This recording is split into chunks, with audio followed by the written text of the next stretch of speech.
मित्रांनो, ही जी तोफ पाहत आहे ना, या तोफेवरती काहीशी आता टाळकी आली आहे, तवळपोरं कुठून आलीत माहीत नाही, मात्र इथली नसावीत, रायगड जिल्ह्यातील तरी नसावीत, कारण की या तोफेवर एक जण यातला बसला होता.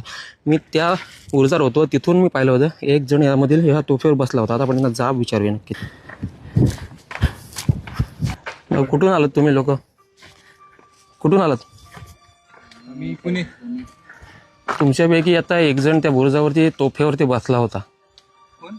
तुमच्यापैकीच कोणीतरी आहे, कदाचित व्हाईट शर्ट की काहीतरी घातलं असावं, शोभत नाही भावांनो. पुणे जिल्हा म्हणजे भाई, रायगड जिल्हा म्हणजे तुला माहिती आहे छत्रपतींचा जिल्हा आहे भाई. आपल्याला संस्कार म्हणजे या गोष्टी शिकवायला लागत नाही. आता मी व्हिडिओ करतोय पण तुम्हाला घेत नाही भाई, मला पण जाणीव आहे, कारण की मी इथलाच आहे, रायगड जिल्ह्यातलाच आहे, आणि मी आपली संस्कृती गडकिल्ले दाखवण्याचा प्रयत्न करतो व्हिडिओमार्फत. पण मी ती आता त्या बुरुजावरून बघितलं की तुमच्यातलेच कोणीतरी एक जण होता वर त्या तोफेवर बसलाय, 2 तळ टाकून, आणि कसं ते वरून खाली येतोय. शोभा नाही देत भावनो. आपली संस्कृती आहे, रिनोव्हेशन केलेलं आहे, मॉडिफिकेशन केलेलं आहे या किल्ल्यावरती, आणि त्या तोफांवरती आपण जर असं करत असेल तर ते चुकीचं आहे ना मित्रांनो.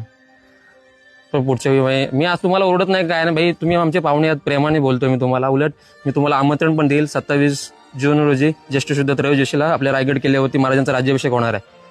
तर तिथीनुसार राज्याभिषेक सोहळ्याला तुम्ही या सर्वजण, तुम्हाला आमंत्रण पण देतो, कारण की संपूर्ण महाराष्ट्रातून त्या ठिकाणी येत असतात किल्ले रायगडावरती, तर त्याचं सुद्धा आमंत्रण देतो तुम्हाला. तर तुम्हाला व्हिडिओ करते मी माझ्या बोलचे ठेवते व्हिडिओ, कारण की समजून जा भावानं. पण हे चुकीचं आहे भाई, कारण की व्हिडिओ मार्फत मला सुद्धा, तुम्हाला नाही पण दुसऱ्या येणाऱ्या पाहुण्यांना सुद्धा आम्हाला थोडंसं गाईड करायचं आहे की असं करू नका मित्रांनो. संस्कृती आहे, संस्कृतीचं आपल्याला जतन करायचं आहे, एवढंच सांगायचं. चला, थँक्यू भावना. जय शिवराय.